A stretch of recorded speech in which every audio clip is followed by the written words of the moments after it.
Afida Bachir, le confinement est un révélateur des violences faites aux femmes. CQFD, ce qui fait débat, en mode grand entretien, 25 minutes quotidiennes avec un point E spécialiste, pour vous aider à mieux comprendre la crise du coronavirus, mais aussi pour vous permettre de poser toutes vos questions, via l'adresse mail cqfdrtbf@rtbf.be. Notre invitée, ce mardi, Afida Bachir, présidente de Vie Féminine.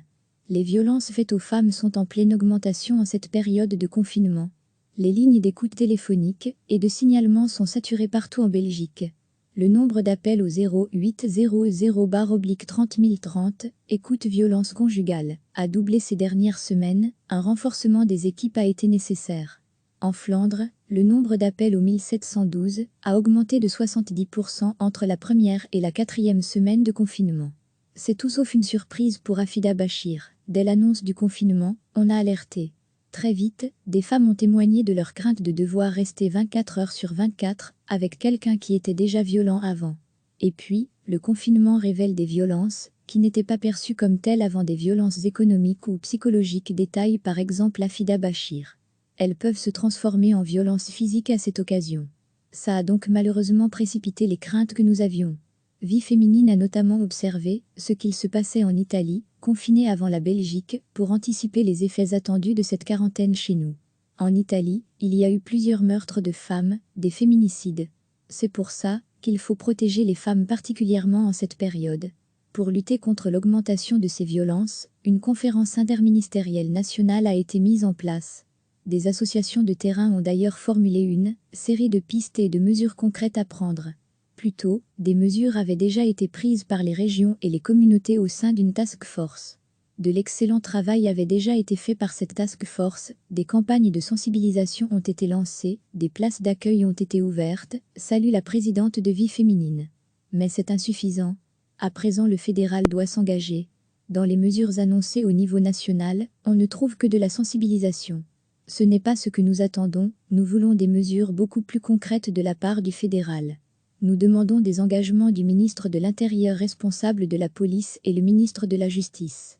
Vie Féminine demande donc une politique nationale coordonnée. Sans coordination, on n'arrivera jamais à travailler de manière efficace, parce qu'on est dans un pays où il y a différents niveaux de pouvoir, chacun a des compétences nécessaires dans la lutte contre les violences faites aux femmes. Il faut que tous se coordonnent. Le groupe de travail, qui s'est réuni la semaine passée sur le sujet, ils étaient 12 ministres autour de la table. Vous imaginez le jour où l'on devra parler de l'ensemble des droits des femmes? Certaines zones de police n'ont pas attendu d'instructions fédérales pour prendre les devants.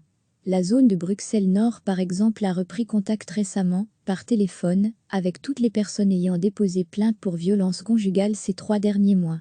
Malheureusement, ces initiatives ponctuelles relèvent de la bonne volonté des zones de police ci et là, déplore Afida Bachir. Dans ce domaine-là aussi, elle demande une politique globale et cohérente. Il faut donc plus de proactivité de la part de la police, mais aussi plus de moyens. Aujourd'hui, les policiers doivent faire toute une série de contrôles, et n'ont pas les moyens de retourner voir des femmes victimes de violences, d'être à l'écoute des voisins, d'aller voir là où il n'y a pas encore eu de violence. Finalement, pour Afida Bachir, malgré la mobilisation des derniers jours dans le domaine, la lutte contre les violences faites aux femmes, la situation n'a pas tellement évolué, parce que les moyens manquent. L'augmentation des violences en confinement se greffe sur une situation qui était déjà problématique. Les centres d'accueil de femmes victimes, par exemple, étaient déjà saturés avant le confinement. Il faudrait consacrer 2% du PIB aux violences contre les femmes, on en est loin. Le fédéral doit dégager des moyens. On ne sait même pas combien le gouvernement consacre à cette politique. CQFD, ce qui fait débat, en mode grand entretien, 25 minutes avec un spécialiste pour nous aider à mieux comprendre / vivre la crise du coronavirus. Chaque jour à 18h20 sur la première, et à 20h35 sur la 3. L'entièreté de l'émission à revoir ci-dessous. Recevez chaque matin l'essentiel de l'actualité. CQFD, ce qui fait débat, en mode grand entretien, 25 minutes quotidiennes avec un point E spécialiste, pour vous aider à mieux comprendre la crise du coronavirus, mais aussi pour vous permettre de poser toutes vos questions, via l'adresse mail cqfdrtbf@rtbf.be. Notre invitée, ce mardi, Afida Bachir, présidente de Vie Féminine. Les violences faites aux femmes sont en pleine augmentation en cette période de confinement. Les lignes d'écoute téléphonique et de signalement sont saturées partout en Belgique. Le nombre d'appels au 0800/30 030, écoute violence conjugale, a doublé ces dernières semaines. Un renforcement des équipes a été nécessaire. En Flandre, le nombre d'appels au 1712 a augmenté de 70% entre la première et la quatrième semaine de confinement. C'est tout sauf une surprise pour Afida Bachir. Dès l'annonce du confinement, on a alerté. Très vite, des femmes ont témoigné de leur crainte de devoir rester 24 heures sur 24 avec quelqu'un qui était déjà violent avant. Et puis, le confinement révèle des violences qui n'étaient pas perçues comme telles avant, des violences économiques ou psychologiques, détaille par exemple Afida Bachir. Elles peuvent se transformer en violences physiques à cette occasion. Ça a donc malheureusement précipité les craintes que nous avions. Vie féminine a notamment observé ce qu'il se passait en Italie, confinée avant la Belgique, pour anticiper les effets attendus de cette quarantaine chez nous. En Italie, il y a eu plusieurs meurtres de femmes, des féminicides. C'est pour ça qu'il faut protéger les femmes particulièrement en cette période. Pour lutter contre l'augmentation de ces violences, une conférence interministérielle nationale a été mise en place. Des associations de terrain ont d'ailleurs formulé une série de pistes et de mesures concrètes à prendre. Plus tôt, des mesures avaient déjà été prises par les régions et les communautés au sein d'une task force. De l'excellent travail avait déjà été fait par cette task force, des campagnes de sensibilisation ont été lancées, des places d'accueil ont été ouvertes, salue la présidente de Vie féminine. Mais c'est insuffisant. À présent, le fédéral doit s'engager. Dans les mesures annoncées au niveau national, on ne trouve que de la sensibilisation.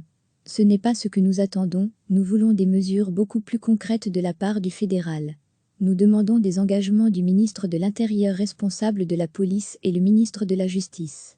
Vie féminine demande donc une politique nationale coordonnée. Sans coordination, on n'arrivera jamais à travailler de manière efficace, parce qu'on est dans un pays où il y a différents niveaux de pouvoir, chacun a des compétences nécessaires dans la lutte contre les violences faites aux femmes. Il faut que tous se coordonnent. Le groupe de travail, qui s'est réuni la semaine passée sur le sujet, ils étaient 12 ministres autour de la table. Vous imaginez le jour où l'on devra parler de l'ensemble des droits des femmes? Certaines zones de police n'ont pas attendu d'instructions fédérales pour prendre les devants.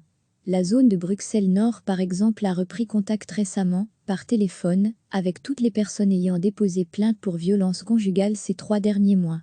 Malheureusement, ces initiatives ponctuelles relèvent de la bonne volonté des zones de police ci et là, déplore Afida Bachir. Dans ce domaine-là aussi, elle demande une politique globale et cohérente. Il faut donc plus de proactivité de la part de la police, mais aussi plus de moyens. Aujourd'hui, les policiers doivent faire toute une série de contrôles, et n'ont pas les moyens de retourner voir des femmes victimes de violences, d'être à l'écoute des voisins, d'aller voir là où il n'y a pas encore eu de violence.